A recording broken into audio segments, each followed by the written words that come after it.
శ్రీమాత్రే నమ. జై గురు దత్తాత్రేయ నమ. ఈ వీడియోలో మనం కర్కాటక రాశి వారికి 2025వ సంవత్సరం ఏప్రిల్ నెల మాస ఫలితాలు తెలుసుకునే ప్రయత్నం చేద్దాం. ఇక ఏప్రిల్ నెల నుంచి ఈ కర్కాటక రాశి వారికి విజయ అవకాశాలు, అదృష్టం చాలా వరకు మారడం జరిగింది. గత 2.5 సంవత్సరాలుగా ఇబ్బంది పెడుతున్నటువంటి అష్టమ శని నుంచి విముక్తి రావడం జరిగింది. అంటే ఒక విధంగా స్వేచ్ఛాజీవులుగా మీరు మారడం జరిగింది. మీ మీద ఉన్నటువంటి ఒత్తిడి, కట్టుబాట్లు ఇవన్నీ కూడా పూర్తిగా తొలగిపోయి స్వతంత్రంగా మీ నిర్ణయాలు మీరు తీసుకొని అభివృద్ధి చెందే విధంగా ఈ శని భగవానుడు మీకు కొత్త జీవితాన్ని ఇవ్వబోతున్నాడు. దానికి ముందుగానే ఈ నెలలో తిరిగి మళ్ళా కుజగ్రహం ఈ కర్కాటక రాశిలోకి ప్రవేశించడం జరుగుతుంది. సో ఎప్పుడైతే కుజుడు కర్కాటక రాశిలోకి ప్రవేశించాడో కర్కాటక రాశి వారికి ఒక విధమైనటువంటి ఉత్సాహం కలుగుతూ ఉంటుంది. ఎవరు సహకారం లేకుండా, ఎవరు వచ్చినా రాకపోయినా మీ కార్యక్రమాలు మీరు స్వతంత్రంగా చేసుకునే అవకాశం ఉంటుంది. మీలో ఒక ధైర్యం, ఉత్సాహం పెరుగుతూ ఉంది. మీరు ఏ రంగంలో ఉన్నప్పటికీ కూడా, అటు విద్యార్థులుగా ఉన్నా, క్రీడా రంగంలో ఉన్నా, ఎందులో ఉన్నా సరే మీరు ఆశ్చర్యపడే విధంగా మీ యొక్క శక్తి మీకు తెలుస్తూ ఉంటుంది. మరి యోగకారకుడైనటువంటి కుజుడు దశమాధిపతిగా రాశిలో ప్రవేశించడం వల్ల మీ యొక్క వృత్తి నిర్ణయం మీరే చేసుకుంటారు. మీ ఉద్యోగ ప్రయత్నాలు నెరవేరుతాయి. స్వతంత్రంగా ధనం సంపాదించే సామర్థ్యం పెరుగుతూ ఉంటుంది. అలాగే మీతో పాటు 10 మందిని మంచి మార్గంలో ప్రయాణించడం కానీ, వారికి ఏదైనా ఉపాధి కల్పించడం కానీ జరిగే అవకాశం ఉంటుంది. మొత్తం మీద చాలా ఇండిపెండెంట్గా మీరు నిర్ణయాలు తీసుకుంటారు, కార్యక్రమాలు చేపడతారు. అలాగే పంచమాధిపతిగా ఉన్నటువంటి కుజుడు రాశిలో ప్రవేశం వల్ల మీలో ఉన్నటువంటి విద్వత్తు, టాలెంటు వెలుగులోకి వస్తుంది. మీకు మీరే ఆశ్చర్యపోయే విధంగా మిమ్మల్ని మీరు రుజువు చేసుకుంటారు. అటు సినిమా రంగంలో ఉన్నా, క్రీడా రంగంలో ఉన్నా, వైద్య వృత్తిలో ఉన్నా సరే మీరేంటో సమాజానికి ఒక వెలుగునిచ్చే వ్యక్తిగా మారడం జరుగుతూ ఉంటుంది. మంచి గుర్తింపు కూడా రావడం జరుగుతూ ఉంటుంది. ఇక దానికి అదృష్టంగా లాభస్థానంలో గురుగ్రహ సంచారం ఇంచుమించుగా మీకు మే 15వ తారీఖు వరకు లాభస్థానంలో ఉన్నటువంటి గురువుకి రాశిలో ఉన్నటువంటి కుజుడు తోడవడం వల్ల ఒక హీరో లాంటి వ్యక్తిత్వం మీకు లభించడం జరుగుతుంది. అలాగే గొప్ప భగవంతుని యొక్క అనుగ్రహం కూడా మీకు లభిస్తుంది. మరి గురువు మీకు షష్ఠ భాగ్యాధిపతిగా ఉన్నాడు.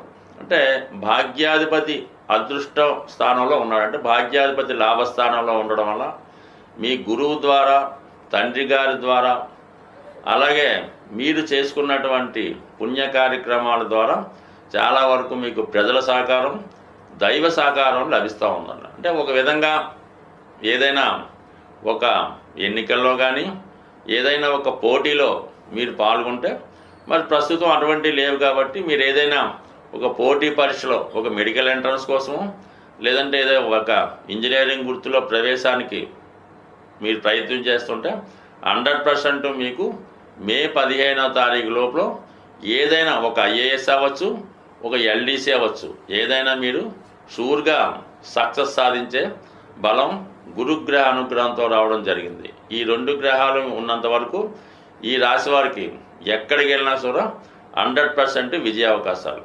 ఇక ఇంకొక అదృష్టం ఏంటంటే ధనాధిపతిగా ఉన్నటువంటి రవి బుధుడితో కలిసి బుధాదిత్య యోగంతో భాగ్యస్థానంలో సంచరిస్తున్నాడు. అంటే మీ కుటుంబంలో మీ తండ్రి గారికి కానీ, లేదంటే మీ యొక్క సంతానానికి కానీ ఒక గొప్ప పదవి కానీ, ఒక హోదా కానీ రావడం వల్ల అది మీకు గర్వకారణంగా ఉంటుంది. మరి ఇదే సందర్భంలో మీరు విదేశ ప్రయాణం కానీ, మొత్తం కుటుంబంతో కలిసి ఏదైనా ఒక గొప్ప పుణ్యక్షేత్రాన్ని దర్శించడానికి కూడా అనుకూలత ఏర్పడడం జరుగుతూ ఉంది. అలాగే ఈ సమయంలో మీకున్నటువంటి స్థిరాస్తుల యొక్క విలువ పెరగడం కానీ, చాలా కాలంగా ఇతరుల ఆధీనంలో ఉన్నటువంటి ఆస్తి మీకు స్వాధీనం అవడం కానీ జరిగే అవకాశం ఉన్నది. అంటే ఓవరాల్గా అటు శుక్ర గురు కుజగ్రహాల బలంతో రవిగ్రహ అనుగ్రహంతో ఈ నెల నుంచి ఇంచుమించుగా నెల నెలకి మీ యొక్క అభివృద్ధి ఆశ్చర్యకరంగా పెరుగుతుంది. స్వస్తి. సాధారణంగా గ్రహాలచే పీడించబడుతున్నవారు, ఇబ్బంది పడుతున్నవారు ఆ గ్రహాలకు పరిహారం చేసుకోవడం వల్ల సులభంగా ఆ సమస్య నుంచి బయటపడవచ్చు. అంటే ఇప్పుడు ఈ నెలలో శనిగ్రహం మారుతూ బుధగ్రహంతో కలియడం వల్ల ఈ వ్యాపార వర్గంలో ఉన్న వాళ్ళకి చాలా వరకు వ్యాపారం మందగిస్తుంది. విద్యార్థులు ఎంత చదివినా కూడా చదివింది జ్ఞాపకం రాక పరీక్షల్లో రాయలేకపోతుంటారు. అలాగే చాలా వరకు సరైన నిర్ణయాలు తీసుకోలేకపోవడం వల్ల చాలా వ్యవహారాల్లో నష్టపోవడం జరుగుతూ ఉంటుంది. ఆ కారణం వల్ల బుధుని యొక్క అనుగ్రహం కోసం చాలా సులభం మాట. బుధుడు తొందరగా అనుగ్రహించే గ్రహం ఇది. విద్యార్థులు లాంటి వాళ్ళు వినాయకుడిని బుధవారం రోజు గరికతో అర్చించి వినాయకుడు సంబంధించినటువంటి 12 నామాలు 108 నామాలు సంకటనాశన గణేశ స్తోత్రం చదువుకుంటే సింపుల్గా అయిపోతుంది. మరి పరీక్షలు వెళ్ళేటప్పుడు అయితే ఏం చేస్తారంటే, మీరు వినాయకుడికి గరికతో పూజిస్తారు కదా, అది ఇంట్లో అయినా దేవాలయంలో అయినా ఆ గరికను కొద్దిగా మీ హాల్ టికెట్లోనో మీ పాకెట్లోనో పెట్టుకుంటే చాలా వరకు విజయం లభిస్తుంది.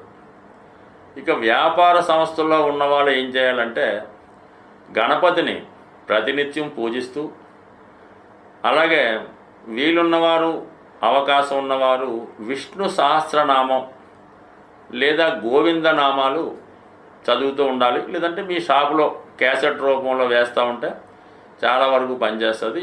మీరు అటు వ్యాపారస్తులు, ఆర్థిక సమస్యలతో ఉన్నవాళ్ళు బుధవారం రోజు విఘ్నేశ్వరుడి ఆలయంలో అటుకులు ఉంటాయి కదా, కొద్ది గట్టి అటుకులు లాంటివి 1 కిలో తీసుకోవడం, బెల్లం గుండగా చేసి 1 కిలో అందులో కలిపి మరి పిల్లలు పంచిపెట్టే ప్రసాదంలాగా వినాయకుడికి నైవేద్యంగా పెట్టి వచ్చిన భక్తులకి పంచిపెట్టడం వల్ల కేవలం మీరు ఒక 3 వారాలు చేసి చూడండి, అద్భుతంగా మీకు ఉన్నటువంటి మొత్తం సమస్యలు ఆర్థిక పరమైనవి పరిష్కారం అవ్వడం జరుగుతూ ఉంటుంది.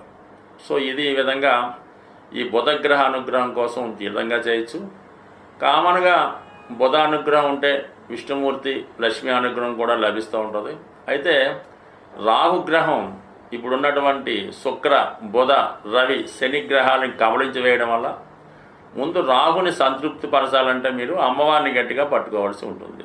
ఏదో ఒక వారం ఏదన్నా అమ్మవారి ఆలయంలో దర్శించి అమ్మవారికి శక్తి ఉన్నవారు ఒక నిమ్మకాయల దండ వేయండి, లేనివారు ఒక 4 నిమ్మకాయలు అమ్మవారికి అమ్మవారి ఆలయంలో ఇవ్వడం వల్ల అమ్మవారి యొక్క అనుగ్రహం దొరికిందంటే ఇంకా ఆటోమేటిక్గా మొత్తం అంతా కూడా సమస్య పరిష్కారం అవుతూ ఉంటుంది. ఇవన్నీ చేయలేని వారు మరి శనిగ్రహ అనుగ్రహం కోసం ఓం నమశివాయ అనే శివ పంచాక్షరీయ నామాన్ని ప్రతిరోజు 1008 సార్లు మీరు ఏ విధంగా ఉన్నా మనసులో చేసుకోండి. అన్ని సమస్యల నుంచి బయటపడతారు. స్వస్తి.